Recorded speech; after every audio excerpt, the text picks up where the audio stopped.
Probably over 10 years ago, I read a book called Turn the Ship Around. It was written by an admiral in the Navy.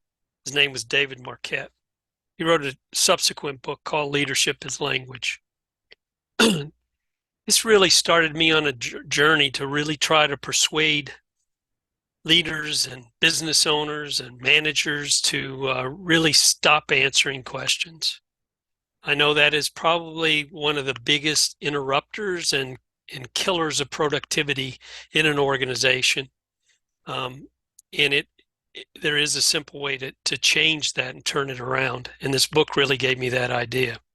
But looking back on this, I see now that this really is more than just stop answering questions.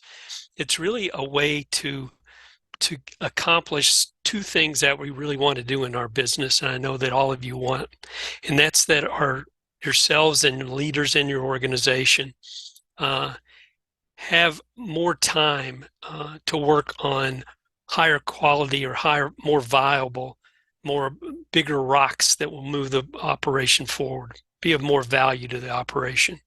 And to do that, we have to delegate. And people always talk about delegating tasks, but it's really more than that. The most powerful thing we can do is delegate decision making.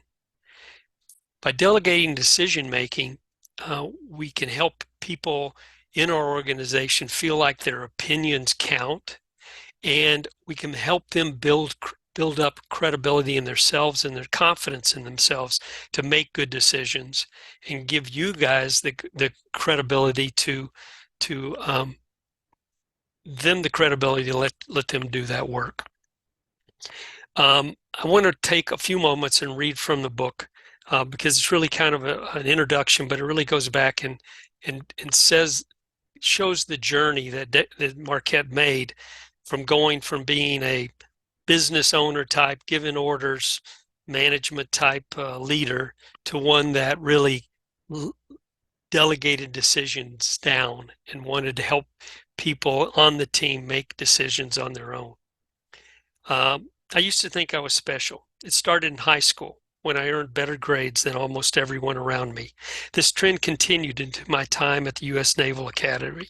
Truth was, I was just a prescient and skilled test taker. But after graduating and rising to the rank of captain in the Navy's submarine force, I mistakenly concluded that I'd risen so quickly because I was more observant, disciplined, committed, thoughtful, and caring than the people around me. It's hard to admit, but at the time I felt pretty sure I was better at getting stuff done and just plain better than the people I worked with. Secure in my sense of superiority, I became the first one to spot problems and the first to see solutions to those problems too. I told people what they should do, and through rank, influence, and sheer rhetorical force, coerced them into complying with my instructions. In my haste to get stuff done, I left no time for others to make their own contributions. Sound familiar?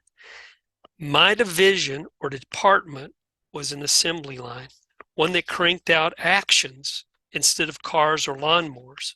I was the foreman of the actions factory because I knew better than everyone else. There were plenty of signs that my view was distorted had I been willing to see them. People would hesitantly offer a good idea every now and then. Occasionally, they would take smart, decisive actions without my direction. Once in a while, I would make a mistake, directing my team in a way that wasn't optimal or was just plain wrong.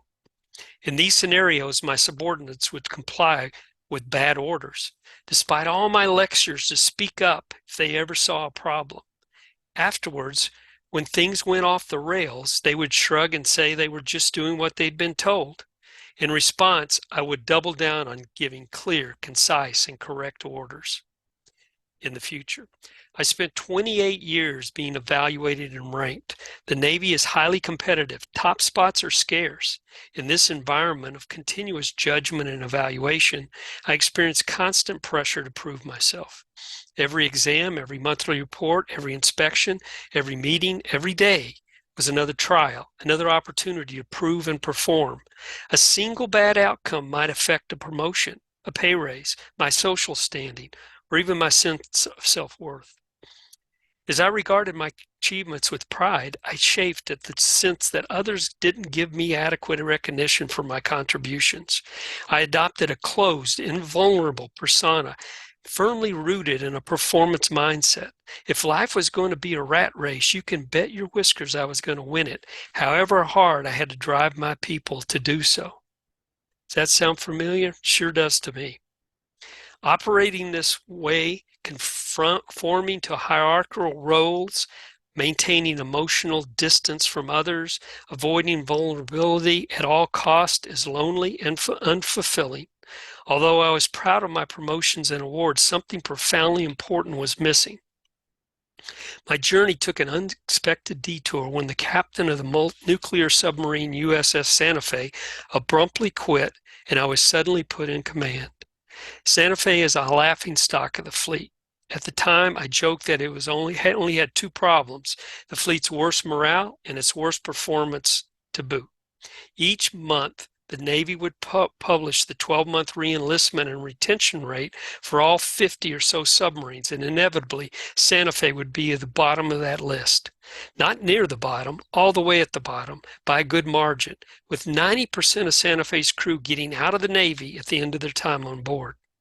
That was a morale problem I had to solve. The other problem was bad performance. Santa Fe was getting poor inspection scores across all its operations, from food service to firing torpedoes, from navigation to nuclear power plant. It also had higher than average safety incidents.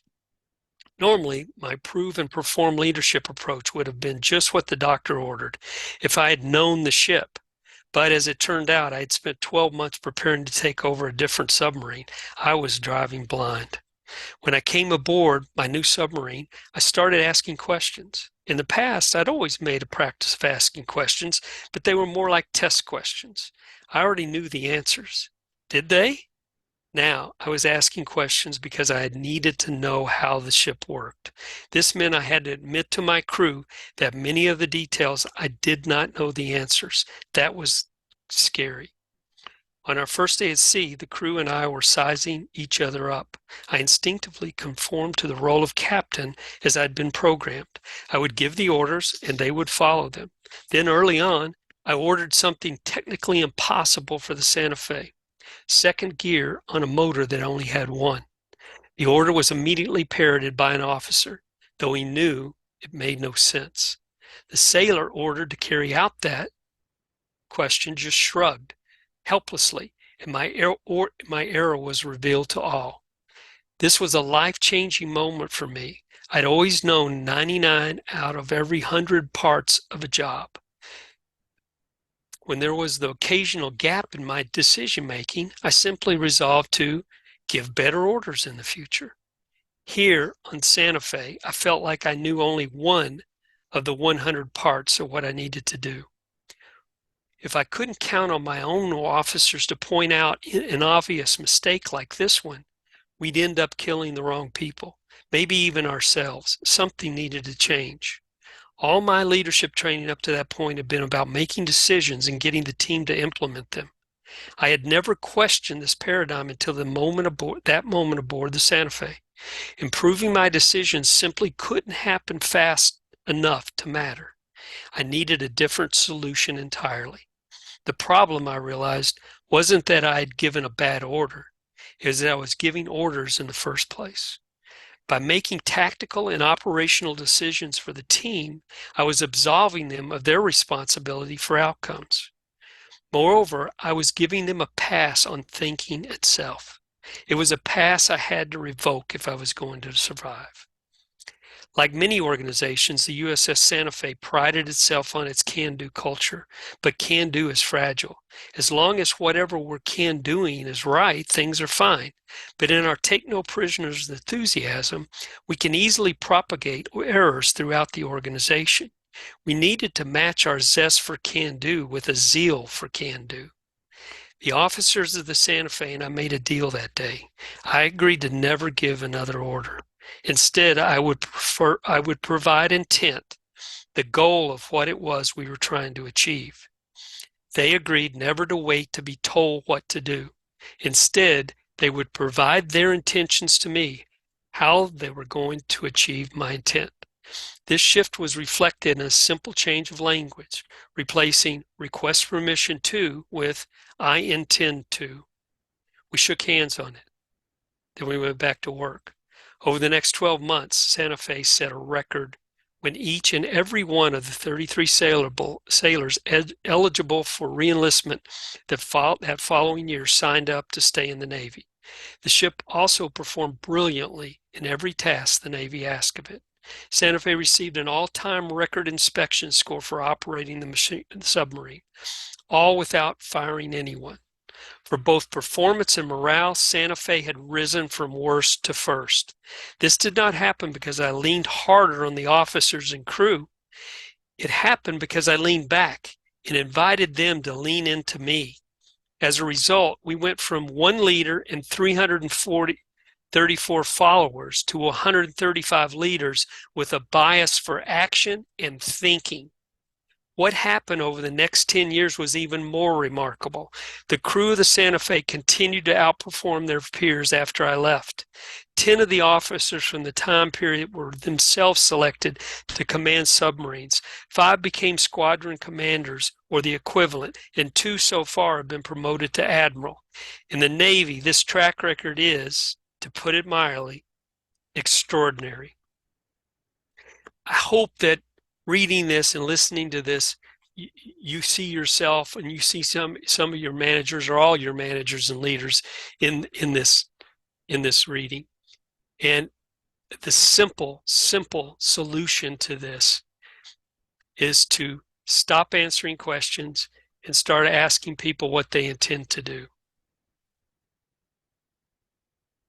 Thank you for listening. And after this, there's another video which will train you and your people on how to implement this program within your organization.